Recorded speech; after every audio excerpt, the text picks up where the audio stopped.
What if I could present you a story that you remember with your entire body and not just with your all anonymously contribute their documents? I would argue that were it not for the internet, Barack Obama would not be president. Accessing social media or Wikipedia would be a lot like, well, from the inside at least, like consulting your own memory. It would be as easy and as intimate as thinking. But would it make it easier for you to know what's true?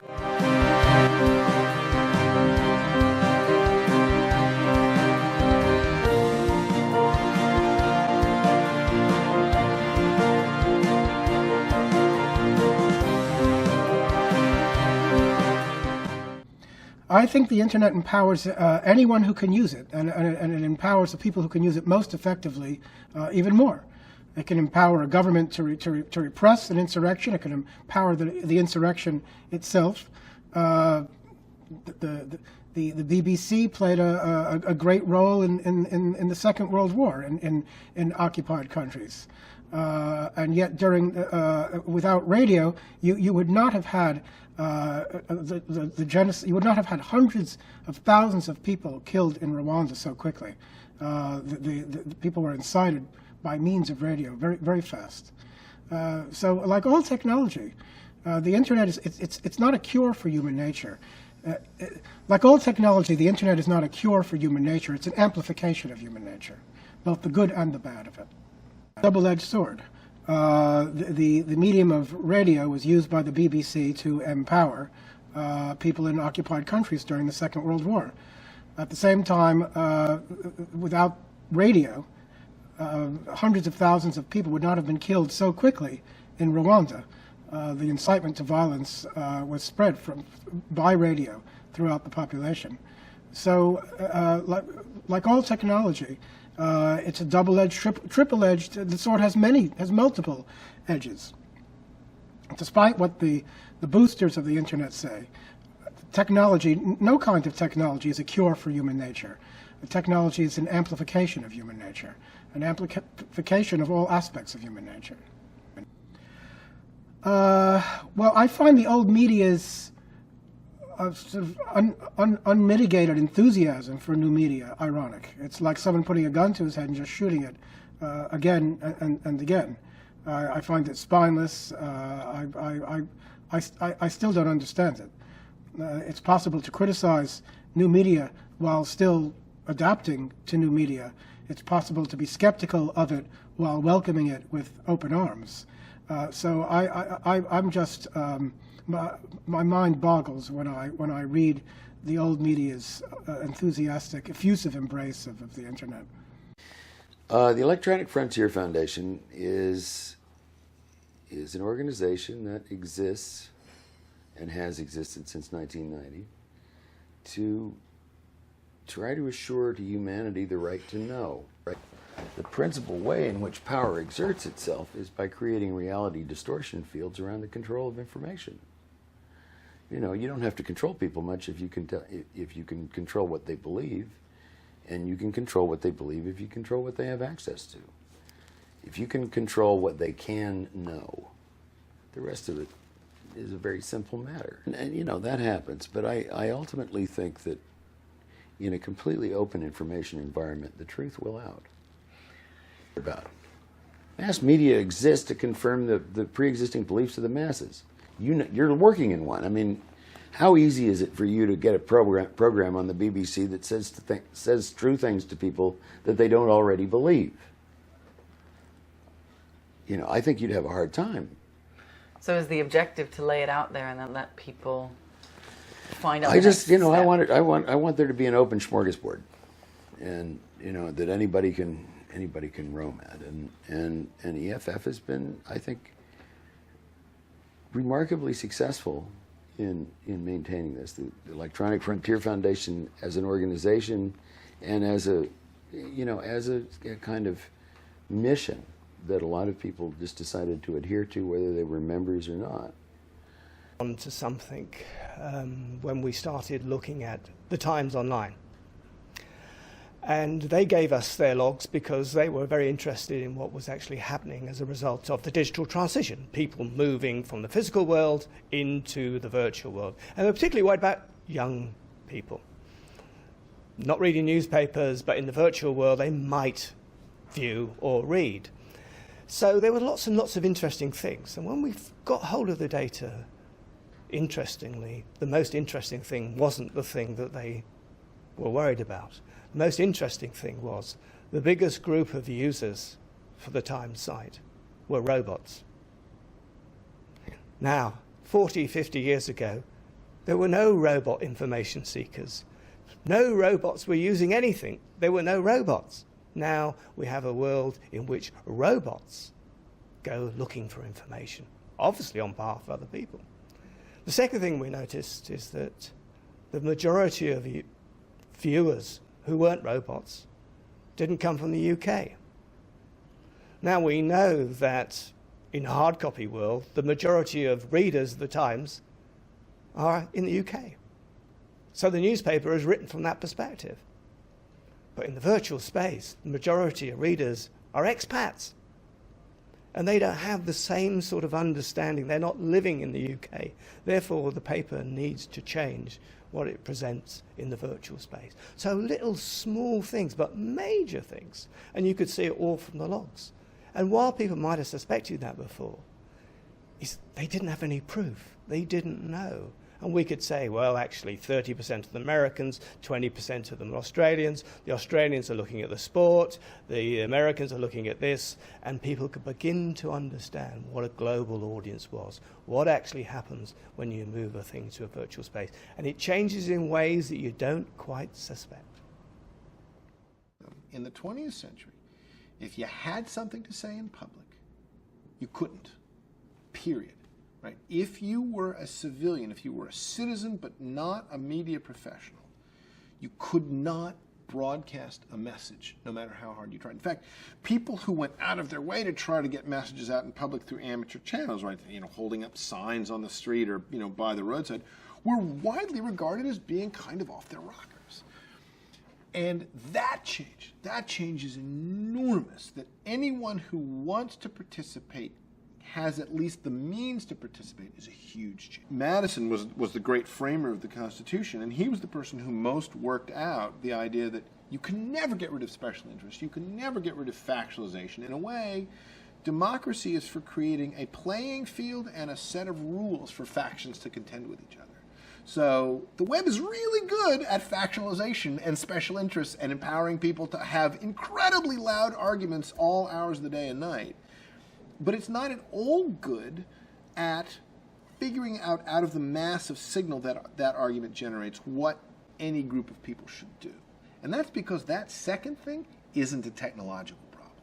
So the technologies enabled this incredible conversation, but the kinds of tools that allow you to look at that conversation and say, this part we're going to take as advice for the government, and that part we're going to regard as the conversation that led to the advice, but we're not going to act on. To decide between deliberation and decision, you can't have a technological solution for that. And we don't yet have the political overlay that says this newly broadened and crazily fractious public sphere is also going to become politically critical in ways that, we accord to voting or jury duty or any of the other kinds of formal government mechanisms we're used to. So, one of the most important principles for an encyclopedia is neutrality. This is the idea that Wikipedia itself shouldn't take a stand on any controversial issue.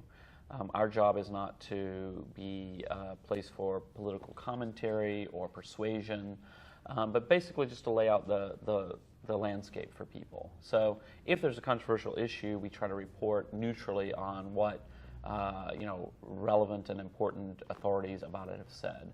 So take as an example a hot button issue like abortion. Wikipedia, of course, is not going to take a stand on abortion, but it's going to report that the Catholic Church position is this, and the Pope has said that, and critics have responded this way, and so on. The idea is, so if you're new to the topic and you want to know what everybody's fussing about, you can come and get that landscape. Of course, neutrality is not always easy. We are human beings, and it's serious effort. But that's one of the core principles. Some of the other principles that are really important, things like reliable sourcing. That's something the community has gotten more and more interested in over the years as the project matures. people have become less tolerant of just some random information that somebody writes down that they happen to know, and really more looking for what's your source for that. Is it do you have a scientific journal or a well-known newspaper and so on.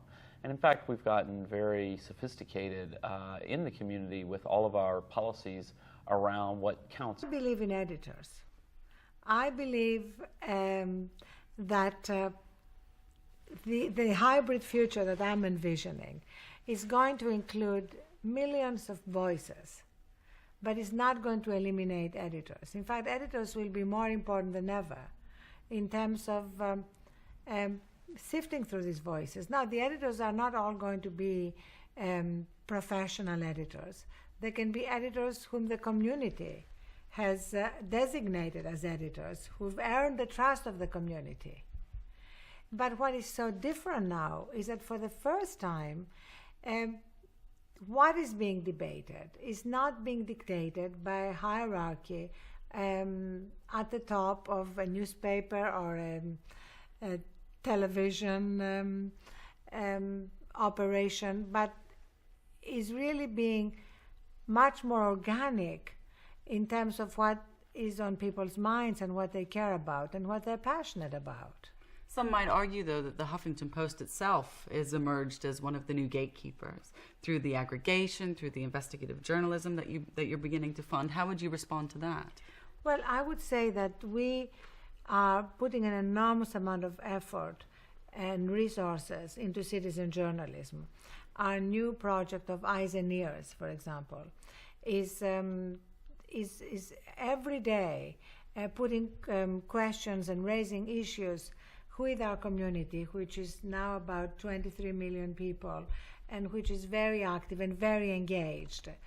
And we get tremendous information coming from them.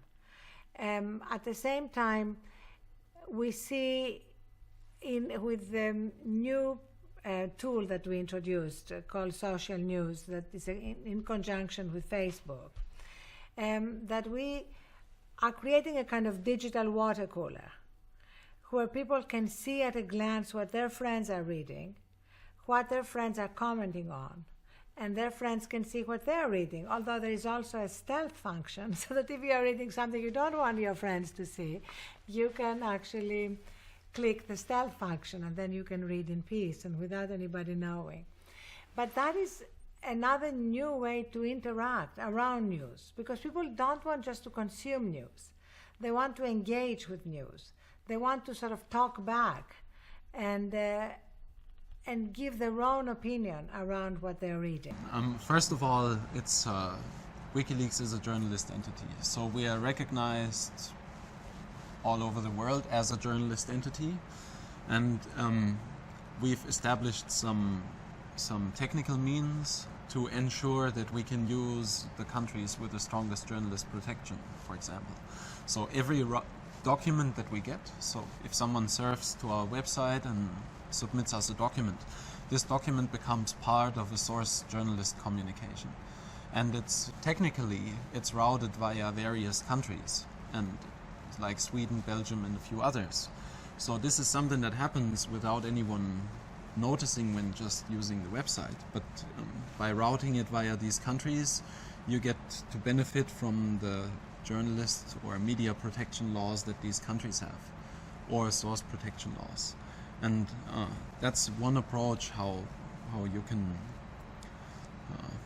can establish that what you're doing has a legal protection, even if the journalist is sitting in Germany and the source is sitting in the United States. It's still part of a communication that is going through Sweden and Belgium. So now we have 4 jurisdictions that are already involved just in this communication.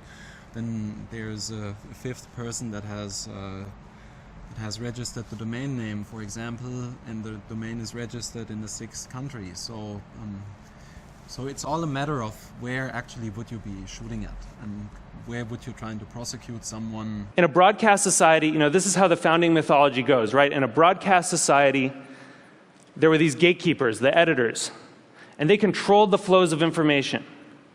And along came the internet, and it swept them out of the way, and it allowed all of us to connect together, and it was awesome. But that's not actually what's happening right now. What we're seeing is more of a passing of the torch from human gatekeepers to algorithmic ones. And the thing is that the algorithms don't yet have the kind of embedded ethics that the editors did. So if algorithms are going to curate the world for us, if they're going to decide what we get to see and what we don't get to see, then we need to make sure that they're not just keyed to relevance. We need to make sure that they also show us things that are uncomfortable or challenging or important. This is what TED does, right? Other points of view. And the thing is, we've actually kind of been here before as a society. In 1915, it's not like newspapers were sweating a lot about their civic responsibilities. Then people kind of noticed that they were doing something really important.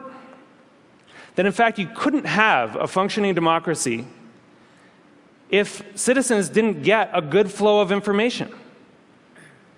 That the newspapers were critical because they were acting as the filter, and that journalistic ethics developed. It wasn't perfect, but it got us through the last century. And so now, we're kind of back in 1915 on the web. And we need the new gatekeepers to encode that kind of responsibility into the code that they're writing. What if I could present you a story that you would remember with your entire body and not just with your mind? My whole life as a journalist, I've really been compelled to try to make stories that can make a difference and maybe inspire people to care.